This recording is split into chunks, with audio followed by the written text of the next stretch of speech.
Hi, welcome to week 9 of Dictators and Dirty Wars. Today we continue our conversation on Brazil. This unit is trying to understand the question of how you survive a dirty war. But I think another question that maybe has come up for some of you is who's supporting these dictatorships that are waging dirty wars? Who's supporting the military dictatorship and why? That's not really addressed in the reading this week. It won't be addressed in the reading next week. We might get to it when we talk about Argentina, but I wanted to make sure that you had some sense of an answer for that question today. So that's what I'm going to talk about in this short lecture. So in 1969, 5 years after the military coup, a new president comes to power in Brazil. He's a general, like all the others. His name is President Emílio Garrastazu Medici. And like the other military dictators, he is pretty committed to the idea that the state should guide Brazil's development and that the state should take a firm hand in controlling how the economy works. Previous military dictators had done the same thing. They had made those changes that are necessary to make the country more attractive, supposedly for foreign aid and foreign investment. And by 1969, Brazil is beginning to reap those benefits.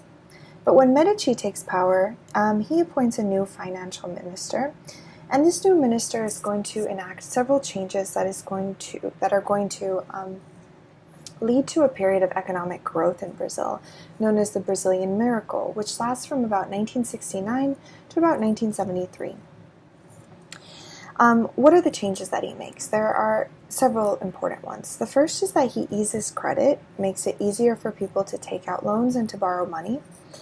The second is that he institutes a system of indexation which pegs the Brazilian currency to the inflation rate. Or rather, put differently, what it does is that it regularly schedules these small adjustments to the value of Brazilian currency so that it can better keep pace with inflation. These small, regularly scheduled devaluations, as one historian puts it, are important because they help stabilize the Brazilian economy. But it's really important to note that inflation is still happening, that the Brazilian dictatorship has not solved the problem of inflation, but now they have instituted a measure that helps people predict what's going to happen to the Brazilian money, in essence, what's going to happen to the Brazilian currency. And they don't have to live in fear that at any minute now the currency may experience a rapid devaluation. Okay, why are those things important? One, by making it easier to get credit, it makes it easier for people to take out the loans necessary to buy a house, to finance a business, to finance upgrades, etc. Easier access to credit, or access to more credit, leads to rising consumer demand and greater production, and this is really important. What this means is that as it's easier for people to borrow money, to take out loans, they do so, right? They take out that money, they borrow that money, and they use it to buy consumer goods and to buy houses and cars, etc. And this fuels Brazil's economic growth. The other thing that's happening during the military dictatorship in terms of its economic policy is that they are undertaking a few public infrastructure projects that are creating jobs and that are also helping to better industrialize Brazil and develop its economy. One of them, for example, is a road project that's going to better integrate Brazil's rural states with its with the ones that are more urban, or like Sao Paulo and Rio de Janeiro, etc. And the Brazilian dictatorship invests in telecommunications. All of these measures lead to dramatic economic growth in that period between 1969 and 1973, about 11.3% a year. And this economic growth is really, really good for the middle class. The middle and upper classes, now with easier access to credit, have an easier time purchasing houses, buying cars, financing business developments. They also have greater access to education. That's one of the measures that the Brazilian government is taking that is especially important in urban areas. And the Brazilian government is really pleased with this because in many ways they are operating under the assumption that it's the middle class that is going to fuel industrialization, that it's the purchases made by the middle class that will fuel industrialization. And that's a certain way of looking at the world. It's a certain way of thinking about who the government should be working for. Remember, one of the big questions in this class, right, is that the Cold War is, or the assertions of the class, is that the Cold War is really a conflict over what the state should look like and who it should work for, right? Whose interests it should represent. So it's pretty clear here that the military is advocating for the middle and upper classes. The issue is that those are the minority in Brazil, right? So what's happening with the majority? The fact is that the Brazilian economic miracle, it actually makes inequality worse, and it does so for several reasons. One, for workers who work for wages, for salaries, etc., the Brazilian economic policy is actually keeping their wages artificially low.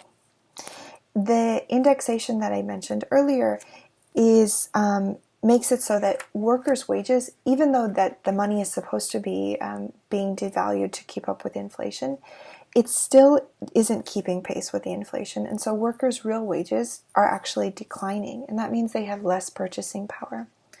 But they can't do anything about it, right? Because if they try to strike or unionize, they face repression. So workers, for example, they're not really benefiting from this economic miracle. Neither are the vast majority of Brazilians who live in poverty and who work in the informal sector, which means that they don't work for wages. They work for jobs as they come, essentially. Many of the urban poor live in favelas, or urban shanty towns on the outskirts of the big cities. What was the government's plan for them? For them, the government wanted them to move out of these urban areas and to head towards new agricultural frontiers that they were opening up on the outskirts of the Amazon. The hope was that the urban poor could become small farmers. But this plan doesn't work out for several reasons. One, the soil that is being cleared in the Amazon isn't good for the kind of agriculture that the Brazilian government has in mind. Second, the process of deforestation is creating deserts, essentially, or is leading to the desertification of these areas. And third, deforestation, as we know, if you pay attention to the news and what's going on in the world in the past few years, is really actually comes with its own host of problems. One of the other issues related to the Brazilian government's agricultural policy, though, is that it is also displacing the indigenous populations that had long lived in the Amazon and had long controlled those territories. It is also displacing the people who had historically lived there in what were known as quilombos, or the communities formed by people who had escaped slavery, and they had lived in these independent communities for decades, if not centuries in some cases. So those people were being displaced, and industrial agriculture was actually taking over these areas. And so again, what we see is that some people are benefiting, the people who control and own industrial agriculture, but there isn't a small class of farmers who are able to rise up through this policy.